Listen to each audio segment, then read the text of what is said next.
heard strange noises coming from a house on the hill. So I crept up to the window and looked over. Oh, damn ghost. Somebody call an exterminator around here. I need these like I need another Tinder date. This year's supernatural horror is The Legend of Hell House.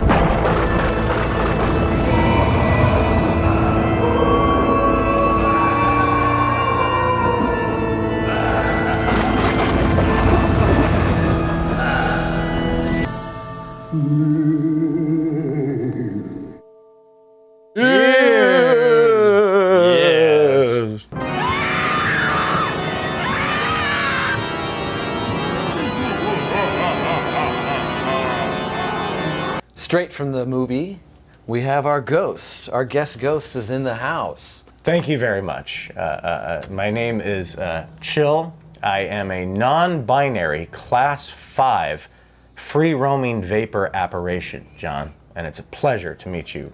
Pronouns are they, them. What do you think of The Legend of Hell House? Well, I love this movie, John. Aside from the fact that I'm in it, you don't see me because a true a paranormal ghost haunting film will not show the ghosts. The presence is there, and that's what scares you. And this movie has so much, there's so much presence. This movie, if you notice, because I had seen it before and you hadn't, it kicks off so fast. You're meeting the doctor and you're meeting like the guy who owns the house, and they're talking about what's going on, and then the credits start as they show up, and it just hits the ground running from there. So I'm kind of a big fan of this movie, more so of the filmmaking techniques. I think a lot of people took from a lot of the stuff that happened in this movie and ran with it. This house, it knows we're here. You know, the payoff is debatable. We can get into that, but I kind of find this movie great, and it's a good Halloween season viewing. Yeah. This was my first watch, and this is a 1973 or 74? 73. 1973 British-made horror movie. It was rated PG. We will get into whether it lives up to being PG or if it stays within the PG guidelines or not. But this is 1973, so. I enjoyed it. As you said, you like it for the filmmaking aspects. That definitely stood out. It has some really, really unique shots in this. The filmmaker loves close-ups.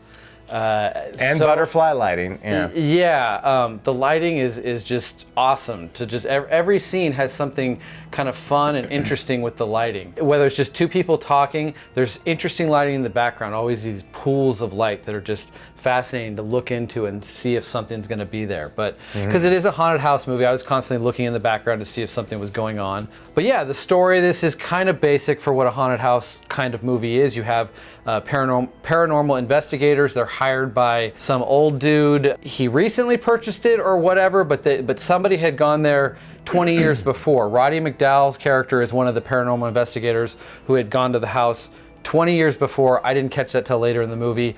With another group of paranormal investigators. Everybody in that group died except for Roddy McDowall. He's the only survivor. And so he's being sent back. Yet he's the one who knows what this house is capable of, what it's done in the past. He's seen it.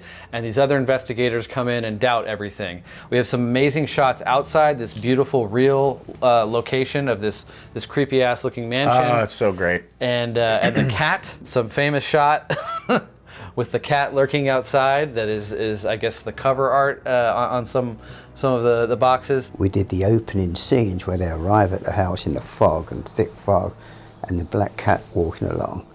And had the wind been blowing that day and blowing the fog away, I wouldn't have got those sort of images. You have these mediums, and McDowall's character, who is also, you guys will know him from Fright Night and Fright Night 2.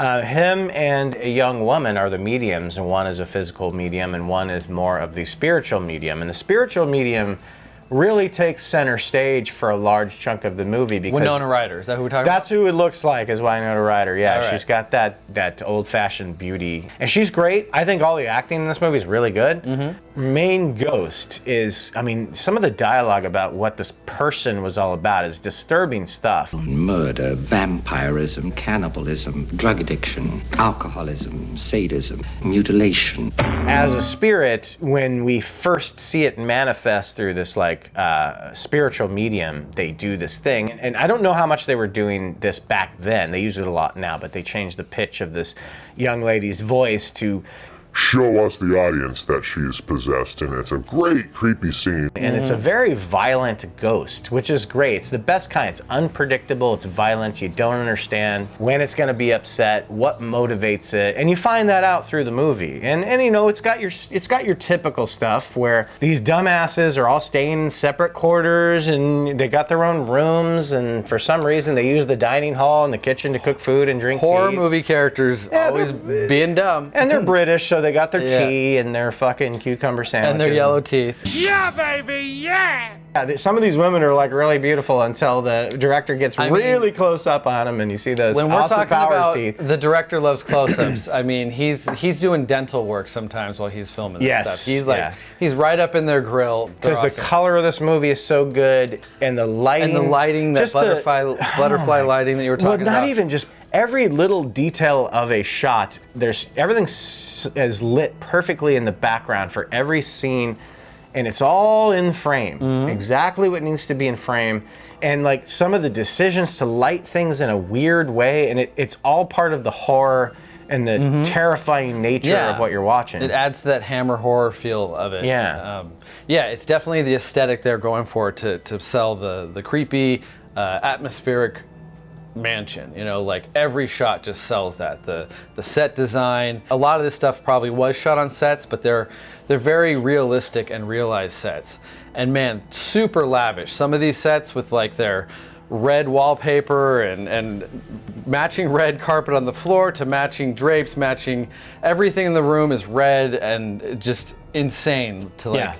And even just like the shot selections, like one thing that you and I both just immediately popped up and said was when the wife of the doctor is looking into the chapel and everything's covered in cobwebs, of course, but there's a realism to it in this movie as opposed to like a black and white or something. And she decides to go through this gate, and where does the camera decide to go? It goes to her feet. Oh yeah, that great shot. It opens the gate up at her feet, and it's so different because there's so many what they call overpowering shots, which is a low-angle shot looking up. Super low-angle shot. And it's for a reason. It gives off an effect of like a grand scale and epicness to it, and so much, almost all. I think you pointed out, almost every single exterior shot of the castle mansion is a low-angle shot. Probably a forced perspective thing to make it look a little bigger. Yeah, looking more ominous. But they're always framing there's 4 characters really in the movie, and whether it's 3 or 4 of them in the shot, they always have this really interesting way of finding a way to fill the frame with the 3 or 4 characters. But one aspect of the film that I didn't find that interesting was some of its science jargon. I feel like it was a little bit hard to follow sometimes. Because I don't think the writers knew what they were saying. Well, it was like these conversations about like physical and mental manifestations, and I was a little lost with some of the science jargon and stuff. Me too. And but it was funny. Whatever this machine that showed up, I guess. I'm pretty sure I have a note here that it was Thursday, the 23rd of December at 10:48 a.m.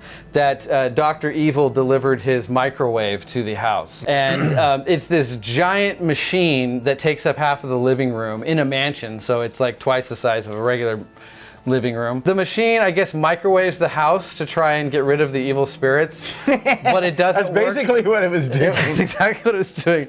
But it doesn't work when it shows up. The machine was just hilarious, just thinking of, mid-70s what high-tech science fiction and stuff was supposed to look like. It did look pretty ridiculous, yeah. Yeah. Another thing that was hilarious that Ben pointed out, and once he said it, we couldn't stop seeing it. In the finale, you have Roddy McDowall having a showdown with the evil spirit, screaming at it and trying to convince it of something. I don't even know, because we were laughing too hard trying to pay attention to what looks like a deep fake of Jim Carrey.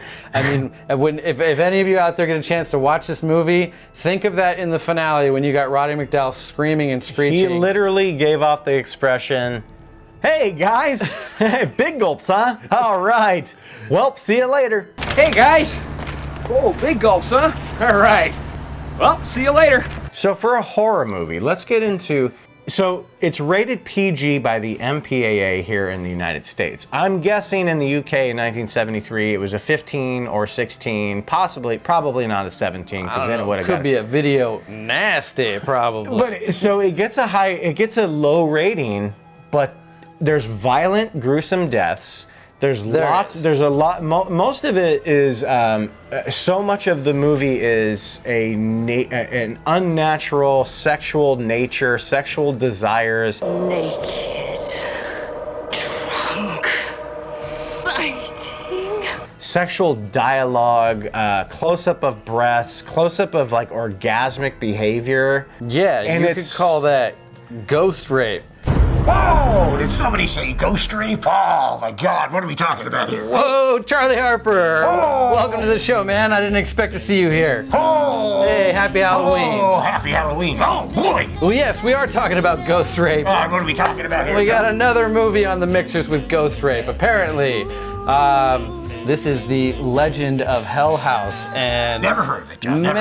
Man, a couple women getting freaky with the spookies. How many women? That's all I care. Well, at one point there's a discussion of a threesome. Oh boy! Even later in the movie, I think there's a discussion of a threesome with a dead chick, so a little necrophiliac going on. So even though I've never heard of this movie, as I just previously said, I heard that there is a scene in this movie where there is a little bit of a ghost trying to persuade a young medium lady into slipping into the sheets, shall we say. Yeah, I'm all for it. I definitely saw those sheets slipping back in the movie for sure. So when I saw that quick scene, which hypothetically I saw, we'll say, he is kind of promising her that she will be what you call a quick in and out. I'm gonna slip inside you real quick, put some of that ectoplasma in you. There was a ghost! There's ectoplasm! And then I'm gonna creep out the front door and let you live your young, beautiful, medium life. Little wham bam, thank you, ma'am. Yes, but when you watch the scene, John, it doesn't play out that way. No. If you were to ask me, he gave her a little bit of ghost roofies. Mm-hmm. Oh, that's what I call it. Never heard of it, never heard of it. We just want to remind you this movie is rated PG. Yes. So, I don't know, that's pushing some boundaries in my opinion. Yes. A lot of the stuff in this movie pushes those boundaries. But hey, we had a good time watching this. And I love the Euro women, but boy, they don't like toothpaste. Just saying. Just saying. Oh! Yeah, there's some funky smiles in this movie. Yes. Did you notice the art direction in this movie? I did. What was the direction given to the art director? Boobies, John. Boobies. Boobs everywhere. Everywhere. So I've heard. I've never seen it. Every painting on every wall is a nude painting. There may have been some male nudity in those paintings as well. I couldn't tell a couple times. Whether it was the paintings on the walls, the statues everywhere throughout the house, it's all nudes, it's all boobs everywhere. So for a movie that is not R-rated, which is the only kind of movie I enjoy, there is lots of scantily clad women, not just posted up on the walls. There are some beautiful silhouettes of boobies and nipples, and also rear ends, and really good 1973 European hips. Perky. Yeah. A couple perky ones in there. I for agree. Sure. Yeah. I agree. Perky silhouette. The cold European countryside, John. I feel like my drink has kicked in pretty well. Thanks for showing up, Charlie. Yeah! All right, and thank you everybody out there for showing up to all of our videos this Halloween season for the Halloween Mixer. Yeah! Happy Halloween, everybody. Oh! From all of us, it's Cinema Gulp. We drink your sinner! Yeah! Whoa, that was a trip. Guess I did too much antacid in the 60s. Anyway, thanks all you cinema drunks for joining us for the 7th annual Halloween Mixer. And pleasant dreams. Let me